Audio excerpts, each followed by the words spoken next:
Ó, esse canal aqui é o Talk Flow. A gente do Flow não tem birra nenhuma com ele. A gente apoia que ele faça esse conteúdo de melhores momentos. Então, se você quiser virar membro do Flow, é possível. Os membros do Flow, eles ganham descontos progressivos na loja. E eles também ganham brindes nos concursos, né? Que a gente faz, concurso de sorte. Você falou do nosso documentário, do Falcão Meninos do Tráfico. Foi um documentário que ganhou muitos prêmios, né?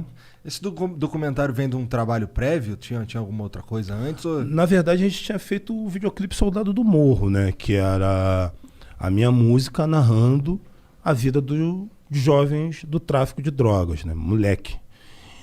Falando ali das mazelas e tal, não sei o quê, mas era eu interpretando. E aí, cara, na época que a gente estava gravando o clipe, quando a gente parava de gravar, na hora que dava o intervalo, né?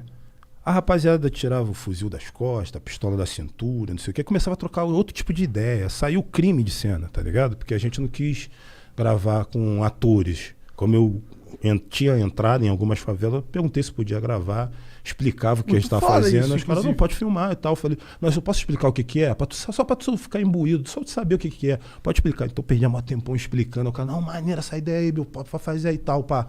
Mas o momento mais maneiro era quando desligava a câmera. Que aí começava a trocar outro tipo de ideia. Aí as mulheres começavam a falar um negócio de praia, assim, mesmo eu sendo da Cidade de Deus, proximidade ali com o mundo do crime, a vida bandida e tal. O cara falava de outro bagulho. Eu falei, caramba, falando de vida, de sonho, futuro, futebol, falando sabe? De coisas normais, do ser humano. Tá ligado? Porra. Aí, porra, eu e o Celso tivemos essa sacada, né, mano? E um próprio maluco de lá também falou, cara, tu tinha que fazer um documentário. Um cara de uma das favelas, um bandido de uma das favelas, falou, cara, vocês tinham que fazer um documentário que mostrasse o que esses moleques estão falando, irmão. Esses moleques têm muita coisa pra falar. Pô, eu e Celso pensamos, caralho, quando a gente viu um jovem do tráfico falando? Nunca, mano. Sempre tem alguma autoridade que fala por ele e ele não tem voz. Vamos ver qual que é a voz desse moleque. Aí começamos. Começamos pelo Rio de Janeiro. Aproveitava, pô, quando a gente ia fazer show em algum lugar fora do Rio, usava o próprio dinheiro da passagem. Ficava mais 2, 3 dias no hotel, na cidade, para poder ir nos lugares. Fazia os contatos na hora. Às vezes era a mesma pessoa do rap que nos botava na conexão do crime local. E, tipo... a gente não tinha como produzir isso com outras pessoas se não fossem os próprios bandidos. Você não tem como fazer um documentário desse se você não tiver contato com o crime. Então a gente foi vendo o mesmo perfil de jovem do Rio de Janeiro, é lógico, com suas peculiaridades, mas espalhado pelo Brasil inteiro. Na maioria pretos, de famílias desestruturadas, criados somente pela mãe, né, e baixa escolaridade. Não é uma justificativa, porque tem vários jovens nesse mesmo perfil que não entraram pro crime, mas nesse caso a maioria era assim. Então a gente foi filmando, coletando muitas imagens, e quando a gente foi ver, a gente estava com muitas horas de gravações, só que a gente tinha muitas mortes, de gente que tinha dado, de garotos que tinham dado entrevistas grandes pra gente, e depois a gente tinha um enterro deles gravado. Caralho. Porque assim, tipo, o grau de confiabilidade da família com a gente era tão grande de acreditar que aquilo de fato ia mudar alguma coisa no Brasil, que às vezes a gente chegava no Rio de Janeiro, alguma pessoa ligava pra gente, ó, Bill, Celso, ó, meu filho que vocês entrevistaram ontem morreu. A gente vai fazer o enterro depois de amanhã, se vocês quiserem vir aqui. A gente ia lá e cobria o enterro. Então a gente tinha, dos vários que a gente entrevistou, escolhemos tipo 16 para ser o fio condutor do documentário, para não precisar de autoridade. Só eles mesmos falando e tal, a voz deles mesmo ligava uma coisa com a outra. Não precisar de autoridade em que sentido? Tem um apresentador, tem alguém ali. É isso, uma pessoa, sabe, um filósofo, sabe, um antropólogo, sabe, que sempre tem nesse tipo de documentário. Mas cara que conduz. Isso, a própria fala dos jovens já era o fio condutor do documentário. E a gente separou 17. O que é foda essa ideia, né? Deve ter sido um trabalho de edição incrível. Foi também. Foda. Os editores também, merecem um prêmio especial, que foram muito fodas no trabalho que fizeram na edição. E aí a gente tinha 17 jovens que a gente escolheu para serem os personagens que tinham mais histórias para contar. Em 2 anos, 16 desses 17 morreram. Caralho! Só ficou um que tinha o sonho de ser palhaço, né? E o que salvou ele, na verdade, foi o cárcere, né? Foi o fato dele estar preso. Se ele não tivesse preso, ele tinha morrido como os outros também. Então a gente acabou com um documentário final, que a gente queria falar sobre a vida, e a gente acabou com um documentário quase sobre a morte, né, cara? Bagulho sinistro. A gente passou em vários lugares, né? A princípio foi exibido pela... Pô, a comida chegou, tô até gaguejando, mano. Tem um álcool ali, ó. Ele foi exibido pela Rede Globo, né? Pelo Fantástico na época, né? O programa de maior audiência. Isso foi que ano? Isso foi 2006. 2006. Mas tu não ganhou um prêmio também? Depois, mas a primeira exibição dele foi no Fantástico. Depois a gente ganhou o prêmio... Vários prêmios, né? Periodista, que é o prêmio de jornalismo lá da Espanha. O rei... Internacional, né? Alguma coisa. Pá. Foda demais. Pô, o rei doidão, chapadão, mano. Tu foi lá receber? Foi lá receber, chapadaço, mano. Maneirão. Na Espanha dizem que tem umas maconhas boas. Não, ele tava chapado no álcool, mano. No álcool, toda cara. hora ele dava uma talagada e tal. Aí ele falou português e o caralho, mano. Aí foi maneirão e tal, ganhar esse prêmio com ele. Mas é um documentário que, apesar de ter sido premiado, ele também traz muitas frustrações, tá ligado? Por quê? Porque ele conta uma realidade que não muda, mano. Na época ele fez uma comoção nacional, fez uma porrada de gente discutir sobre o assunto, tá ligado? Falar pra caralho sobre isso e tal. Eu fui chamado na época, ex-Celso, pra ir conversar com 11 ministros. Caralho? 11 ministros numa mesa assim. Caralho? Aí chegou ex-Celso.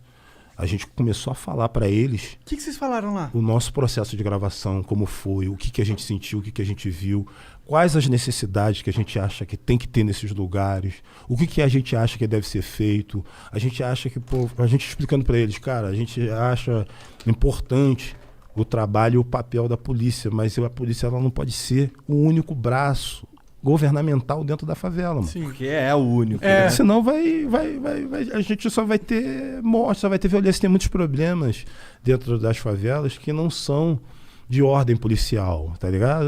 É de uma outra secretaria que tem. Enfim, Nem saneamento básico tem na parada, falamos mano. para 11 ministros. Houve aquela comoção, aquele interesse, mas foi momentâneo.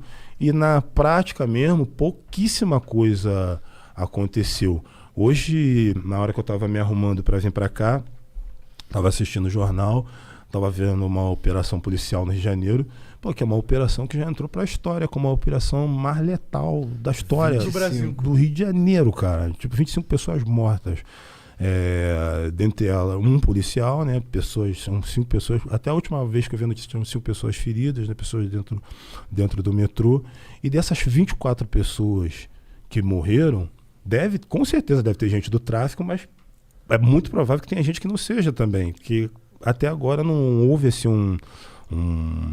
uma perícia grande. Uma perícia, não tem nomes, não tem a forma com que essas pessoas foram mortas, em que tipo de situação, é verdade, tipo eu de ação. não sei. E eu estava vendo a entrevista, acho que é do delegado, ele falando do tempo de investigação, né? Acho que foram 10 meses de investigação para montar a operação. E assim, na minha cabeça, cara, quando você monta uma operação com 10 meses de antecedência, eu sempre penso, principalmente a Polícia Civil, que é a polícia que é respeitada nas favelas, que é uma polícia investigativa, né? Que a gente imagina que vai ter... não vai ter gente morrendo. Vai ter mais uma pessoa mais precisa, né? Horário, local, sabe dar o bote certo, pôr a pessoa indo pro shopping. Mas eu pensei que ia ter esse tipo de coisa assim. Mas no final a gente acabou com uma operação muito desastrosa. Não pode ser normal uma operação ter esse número de óbitos, né? esse resultado. E até a motivação, que a investigação era por conta de que traficantes estavam usando jovens, aliciando jovens para o tráfico de drogas. Mas isso é em tudo, né? Mas daí tu mata um monte de jovens. Eu acabei de falar do documentário que a gente mostrou em 2006, que já mostrava isso. Tem músicas que vêm antes da nossa que já mostrava isso. Isso não é de... O tráfico tá aliciando um monte de jovens, já sei, vamos matar eles, aí a gente resolve a situação. Entendeu? É um bagulho assim que meio que dá uma generalizada, tipo, matamos 24 suspeitos. Pô, mas como assim, mano? Pô, como é que tu mata 24 suspeitos? De quê? Como? Ou tu matou 24 bandidos, sabe? Né? Ou tu matou gente inocente. E aí tem uma coisa que acontece muito, na imprensa fala muito isso, tipo assim, uma operação policial matou 3 pessoas. Os 3 tinham passagens pela polícia. E isso já vira um carimbo pra morrer. Porque Aí, tipo, o cara pode ter passagem, mas não tava fazendo nada. E quando quer inocentar, aí fala assim, ele morreu inocente, inclusive ele não tinha passagem pela polícia. Mas, mano, isso não pode ser pré-requisito. Eu conheço uma porrada de gente que já teve passagem pela polícia e hoje é empresário. E todo mundo que cometeu um crime antes não tinha cometido Nenhum, pô. Então não pode ser dessa forma. E esse tipo de operação, cara, eu já vi isso muitas vezes acontecer. O Brasil já tem notícias desse tipo de operação há muito tempo e o resultado prático disso pro dia seguinte é muito pequeno. Não dá para você imaginar que amanhã no Jacarezinho não vai ter mais violência, não vai ter mais bandido, não vai ter crime, não vai ter tráfico. Não dá para você imaginar que o Rio de Janeiro vai amanhecer protegido e seguro. Porque 25 pessoas que talvez inocentes morreram. Não, e um deles era policial. Vai lá, se inscreve no Talk Flow agora!